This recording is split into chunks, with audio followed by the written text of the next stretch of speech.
No outono e no inverno são as épocas do ano em que são muito recorrentes a procura por atendimento, exatamente porque as pessoas apresentam dificuldade respiratória, falta de ar, a dispneia. E de que forma que a acupuntura pode auxiliar, pode tratar esses pacientes? E como que isso é entendido na medicina chinesa? Então, o assunto de hoje, dispneia. Nós tanto que sabemos que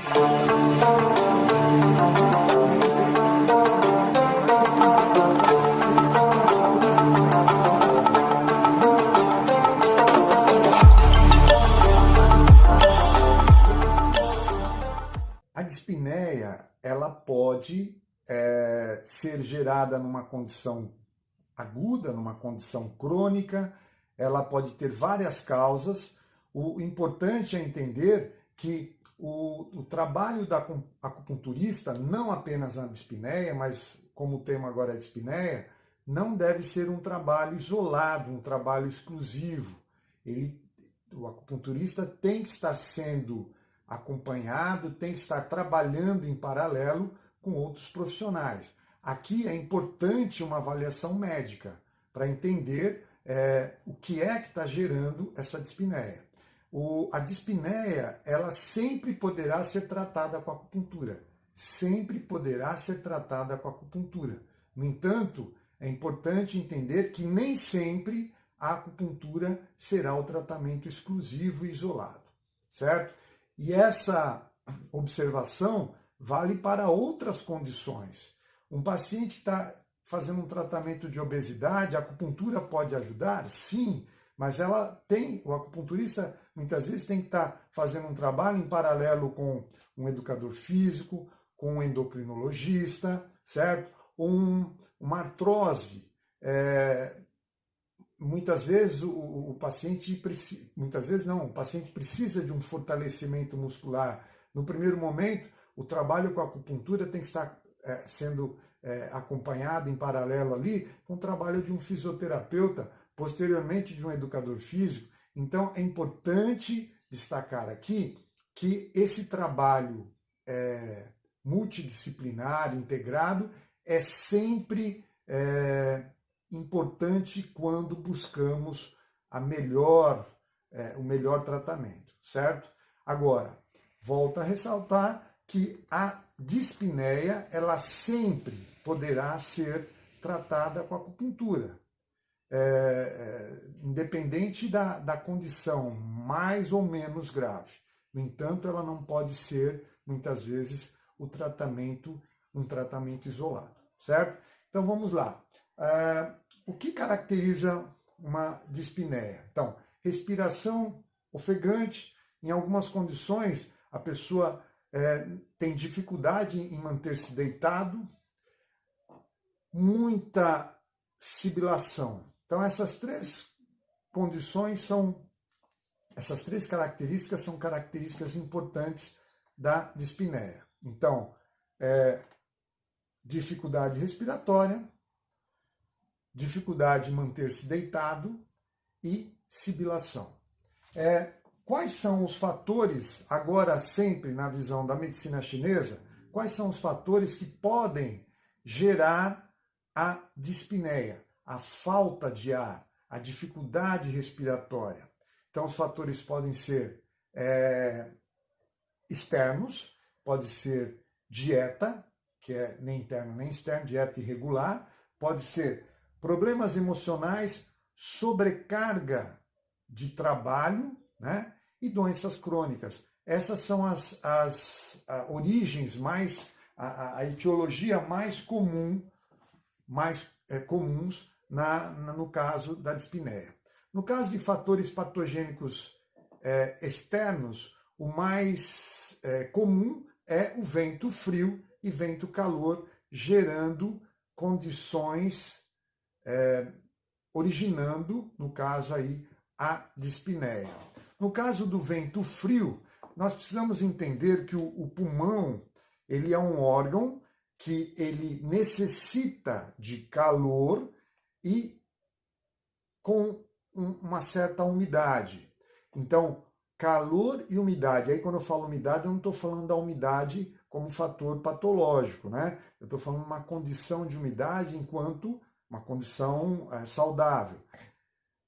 Qual a época do ano que essa condição ela fica comprometida?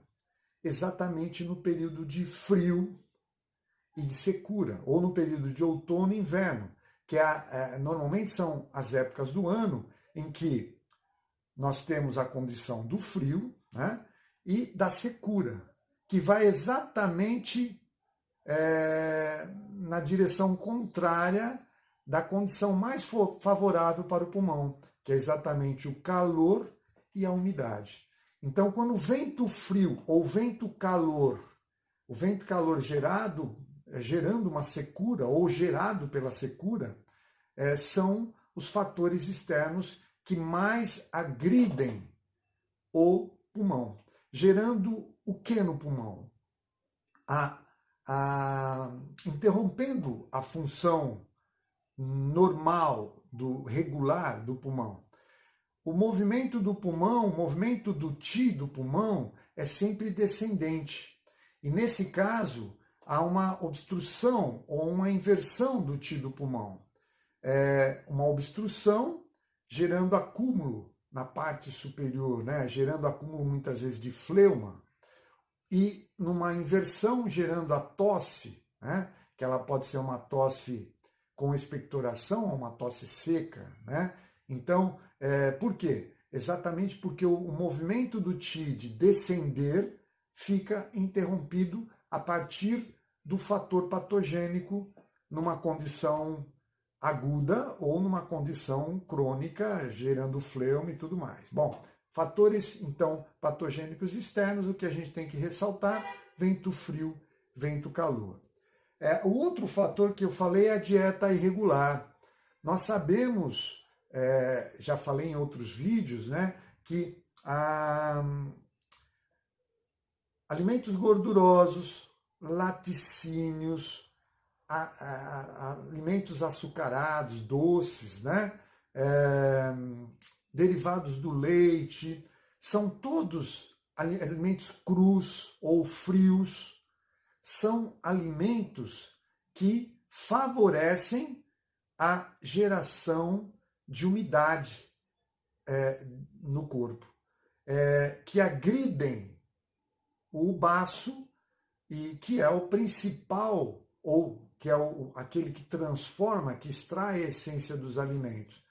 Então, esses alimentos vão comprometer a função inicialmente do baço, favorecendo a geração de umidade, favorecendo o acúmulo a partir da geração dessa umidade. Geração da umidade exatamente porque o baço não consegue transformar a essência dos alimentos, os fluidos, e esses fluidos vão ficar acumulados em forma de fleuma, no caso aí, no pulmão. Então, a dieta irregular, ela pode ser a etiologia da dispneia. Então, nós vimos fatores patogênicos externos e dieta irregular. O outro fator são os problemas emocionais. E esses problemas emocionais, eu quero ressaltar especialmente o fígado, como sendo um fator, um órgão que tem uma relação de dominância contra dominância, no caso de uma desarmonia, que é o caso que gera a dispneia, e que é muito comum nós observarmos uma pessoa que passa por um episódio de muita raiva, muito nervosismo, ter uma dispneia. Exatamente porque há uma estagnação de Qi do fígado fazendo um movimento contrário, que seria o pulmão deveria controlar o fígado, e o fígado acaba fazendo um movimento contrário, pensando em 5 movimentos, gerando uma paralisação da função do pulmão, gerando a dispneia, certo? Ou a ascensão do yang do fígado, gerando um calor no pulmão, também obstruindo, intervindo no movimento regular do qi do pulmão, certo? Outra questão, e aí nós podemos também, em questões de problemas emocionais, a tristeza, desgastando o qi do pulmão, né? Consumindo o qi do pulmão, gerando na sequência também comprometendo na sequência o movimento do descendente do qi do pulmão. Mas temos também a sobrecarga de trabalho. O rim, ele é um órgão que colabora no processo respiratório, na respiração. E quando há um excesso de trabalho, seja exercícios físicos, por exemplo, isso pode tanto consumir o yin do rim, gerando uma secura, logo gerando uma irregularidade nesse movimento do qi, mas também consumir o qi do rim. O rim colabora muito na inspiração, ele recebe o qi do ar. Então, há uma relação importante do rim com o pulmão. Quando há uma sobrecarga de trabalho, esse rim fica comprometido em deficiência, gerando muitas vezes movimentos irregulares ou paralisação, obstrução lá no pulmão, gerando a dispneia, gerando a dificuldade respiratória.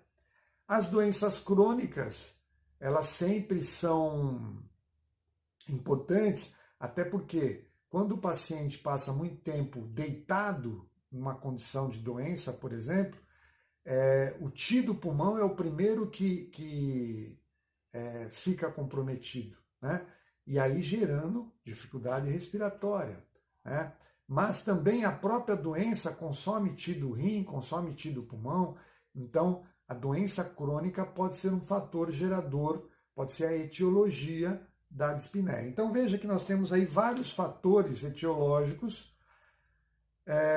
que vão, na visão da medicina chinesa, gerar a dispneia, a falta de ar. E quais são os padrões sindrômicos, então, que a gente poderia considerar aí como padrões que nós deveríamos tratar?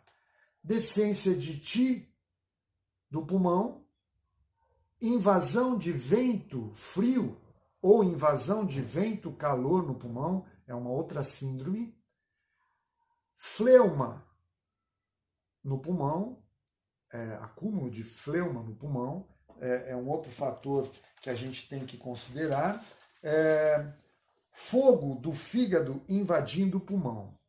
Então, aqui eu estou colocando os principais. Vento frio invadindo o pulmão, vento calor invadindo o pulmão, fleuma turva no pulmão, obstrução do qi do pulmão e fogo do fígado invadindo o pulmão.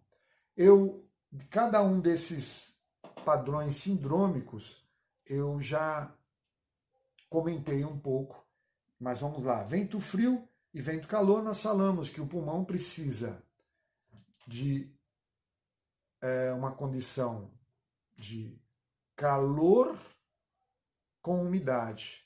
Isso numa condição não excessiva, né? Nem de calor nem de umidade. E que o frio e a secura seriam os fatores patogênicos externos que agrediriam o pulmão. Fleuma, ela pode ser gerada por alimentos irregulares ou por um trabalho irregular do baço. Fleuma turva no pulmão.